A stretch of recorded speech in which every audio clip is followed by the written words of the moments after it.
affichée pour les malades qui étaient là et les gens qui étaient soignés? Elle était complètement affichée puisque le projet a duré 3 ans.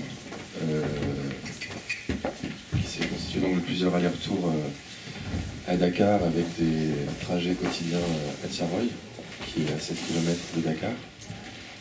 Et donc voilà, je passais mes journées dans l'hôpital, d'une division à l'autre, parmi les patients, le plus souvent avec ma caméra au point mais sans filmer, à boire des thés, à fumer des cigarettes, voilà.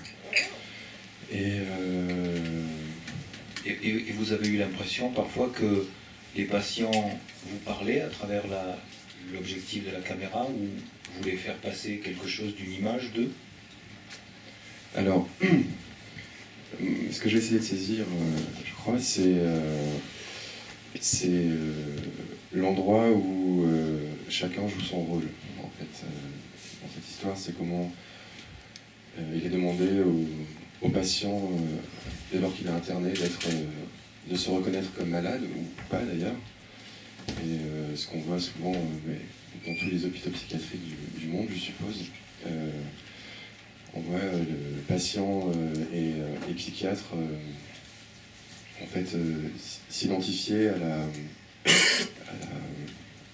à l'asile, à l'hôpital, aussi bien qu'à l'image de la maladie que l'autre construit. En fait. Donc il y a des séquences, notamment une séquence dans le couloir où un jeune patient s'adresse à une espèce d'audience qui est au-delà de la caméra. Celui qui parle du conflit israélo-palestinien, irano-américain. Et c'est vrai que là, dès lors, j'assume complètement la fonction d'interface, en fait. Quand il parle du blanc qui est derrière la caméra, il parle de moi, mais c'est pas à moi qui s'adresse. Donc, on a eu l'occasion de discuter un peu tout à l'heure avec Michel, donc j'ai l'impression de me répéter, mais peut-être que je vais me répéter. C'est vrai que ce patient, enfin ce jeune homme que je suis aimanté par lui, en fait. C'est-à-dire que c'est lui le centre de gravité dont je suis le satellite. Et si bien qu'à un moment, je décide d'établir un rapport de force, en fait, c'est-à-dire que je cesse de le suivre. Et quand il reprend possession du cadre, parce que j'ai pas arrêté la caméra, moi, il me semble que là se dit beaucoup de choses sur le contrat tacite justement qu'il y a entre lui, sujet filmé, et puis moi, œil filmeur, regardeur. Et notamment quand il y a ce tiers qui apparaît, le troisième protagoniste de l'histoire, qui est le patient qui se prend pour un scout, qui arrive avec son champ scout, et qui dit « Merde, mais il a tout gâché ». Là, on comprend effectivement l'enjeu de son grand laïus et du fait que j'étais une tribune, et à la fin, effectivement, il me laisse là plantés tous les deux au milieu de ce couloir, tout seul, en silence. Mais juste un mot pour préciser les choses avant qu'on continue peut-être la discussion dehors.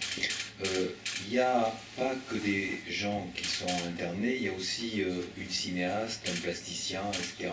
Alors peut-être pour les gens qui ne connaissent pas Dakar ou qui ne connaissent pas bien l'univers de la culture sénégalaise, il faudrait préciser qui est Kadisila qu'on voit, et Joe Wakam, et ces gens qui sont des figures importantes de la vie artistique de Dakar. D'une part, ce sont des figures importantes de la vie artistique de Dakar, et sénégalaise plus largement, et qui ont été du coup des personnes très importantes pour moi et pour la construction de ce film. Parce que moi j'étais parti sur une intuition, avec un appareil théorique un peu conceptuel, que je suis allé essayer de confirmer en allant à Dakar, et puis là j'ai rencontré Tradi. Alors l'appareil théorique conceptuel, je ne sais pas si j'ai le temps d'en parler là, maintenant, mais l'histoire de la psychiatrie au Sénégal est un peu particulière parce que le premier département de psychiatrie a été créé par un neuropsychiatre français qui s'appelait Henri Collomb en 1958, donc au moment où se préparait l'indépendance du pays, et au moment où justement la psychiatrie en Europe, en France notamment, enfin pas seulement en France, mais en France il y avait la clinique de la Borde, tout le mouvement antipsychiatrique qui voulait justement remettre en question les fondements du pouvoir médical, calqué sur le savoir médical, etc. Sur la question de est-ce que la folie est une maladie ou pas. Donc il est inspiré évidemment du courant psychanalytique de l'époque. Et donc lui, quand il, dans ce contexte-là de pré-indépendance et de remise en question de la psychiatrie, il décide de se mettre à l'écoute des tradipraticiens parce que, comme vous avez pu le voir au début du film, dans une discussion, il a été confronté à une patiente qui était possédée par des rats. Donc il était complètement dépassé par cette histoire de rats. Et là, il a décidé de changer les pratiques au sein de l'hôpital.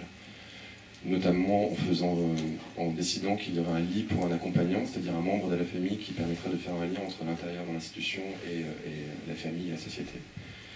En créant la pratique du pinch, qui est calquée sur le modèle de l'arbre à palabres et qui ensuite est devenu, dans divers hôpitaux psychiatriques, la psychothérapie institutionnelle, où il s'agit d'avoir des discussions avec les patients, les personnels soignants, qui évidemment sont censés ne plus avoir de blues, pour être sur un plan d'égalité avec les patients. Et tout ça, ce sont des pratiques dont on voit encore les traces, les restes, mais qui ont changé, parce que la société a changé, le monde a changé, en général. Et voilà, aujourd'hui, la pratique de l'accompagnant a un peu évolué, parce que avec l'urbanisation, tout le monde n'a pas forcément le temps ni les moyens de pouvoir accompagner un proche à l'hôpital. Donc il y a des accompagnants qu'on appelle des mercenaires, qui sont en fait payés par les familles pour s'occuper de leurs proches, et qui parfois s'occupent de plusieurs patients en même temps. Le système de l'accompagnant, pareil, est devenu en fait une contrainte aussi, c'est-à-dire qu'on ne peut plus aller à l'hôpital sans accompagnant. Et puis on voit, d'après ce que raconte Radi, que ça peut jouer. Enfin, voilà, c'est. Est-ce que la personne qui accompagne un proche, qui a vraiment besoin d'être traité, on ne sait plus. Et peut-être on va rester sur cette question parce que malheureusement on va devoir quitter la salle. Vous n'avez pas répondu à ma question. C'était quoi déjà de savoir qui étaient les personnages de la vie de Dakar, mais peut-être on va continuer la réponse sur la petite table du café à côté. Ça donne envie d'en savoir plus. Il y a beaucoup à dire sur un film comme ça. Et ben on poursuit la discussion d'abord. Et en tout cas, merci d'être venu m'accompagner à Genève pour Black Movie. Vous êtes dans la plus belle salle du monde.